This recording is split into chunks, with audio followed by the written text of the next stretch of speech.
Praise the Lord. கர்த்தர் நம்மை ஆசீர்வதிப்பாராக. ஆத்தும நங்கூரம் பைபிள் இன்சைட் மூலமாக உங்களை சந்திப்பதிலே என் தேவனுக்குள்ளே நான் மகிழ்ச்சி அடைகிறேன்.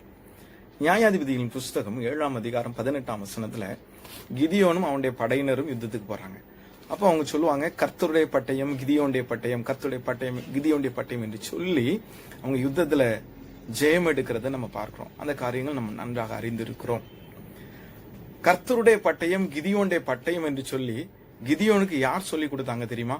ரொம்ப இன்ட்ரெஸ்டிங்கா இருக்கும். நம்ம பார்த்தோம்னா கர்த்தருடைய பட்டயம் கிதியோனுடைய பட்டயம் என்று சொல்லி கிதியோனுக்கு சொல்லி கொடுத்தது யாருன்னு பாத்தீங்கன்னா, நியாயாதிபதிகள் புஸ்தகம் 7ஆம் அதிகாரம் 13ஆம் வசனம் 14ஆம் வசனத்துல கிதியோன் கொஞ்சம் பயந்து நின்று கொண்டிருப்பார்.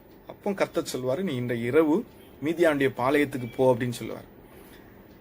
கிதியோனும் அவனுடைய வேலைக்காரனும் அங்க போறாங்க. அங்க 2 மீதியானியர்களுக்குள்ளே ஒரு உரையாடல் நடக்கு.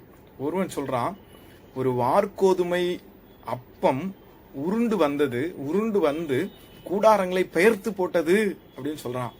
அதுக்கு இன்னொருத்தன் சொல்றான், அந்த உருண்டு வந்த அப்பம் வேறு யாரும் அல்ல, இஸ்ரவேலன் ஆகிய கிதியோன், இஸ்ரவேல் ஆகிய கிதியோனுடைய பட்டயம் அப்படின்னு அவன் சொல்லுவான். எவ்வளவு நல்லா பாருங்களேன். இங்க அப்பந்தான் கிதியோனுக்கு புரியுது, ஆகா நாம் கர்த்தருடைய பட்டயம் அல்லவா, இது எனக்கு இவ்வளவு நாட்களாக நான் அறியாமல் இருந்து விட்டேனே, நான் கர்த்தருடைய பட்டயம் என்று சொல்லி அவன் அதற்கு பிறகு ஆண்டவர்ட்ட எந்த ஒரு டெஸ்டும் கேட்கல, அழகாக யுத்தத்தில் ஜெயிக்கிறத பார்க்கிறோம். சத்ருவுக்கு தெரிஞ்சிருச்சு இந்த கிதியோனுடைய பட்டயம் கர்த்தருடைய பட்டயம் சொல்லி. இதே போலதான் நம்முடைய வாழ்க்கையில நிறைய நேரம் நாம கர்த்தருக்குள்ள யார் அப்படிங்கிறது நம்ம உணராம போயிடுறோம் நிறைய டைம்ல. ஆனா நாம தேவனுக்குள்ள யாரு, தேவன் எதற்காக நம்மளை முன்குறித்தார், எதற்காக தேவன் நம்மளை கரம் பிடித்தார் என்று நாம் புரிந்து கொண்டோம்னு வச்சுக்கோங்களேன், சூப்பரா கர்த்தருக்கு சாதிக்கலாம். நமக்கு தெரியுதோ தெரியலையோ நம்மளை பற்றி, ஆனா பிசாசு நல்லா அறிந்து வச்சிருக்கிறான். அதனாலதான் நிறைய நேரங்கள் போராட்டம், எதிர்ப்புகள், நாம் செயல்பட முடியாதபடி இருக்கிற தடைகள். இன்னைக்கு நம்ம ஜெயம் எடுப்போம்.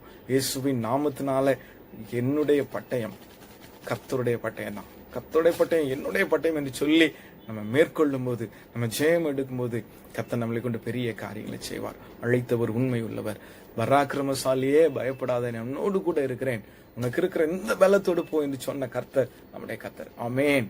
கர்த்தர் உங்களை ஆசீர்வதிப்பாராக. ஆமேன்.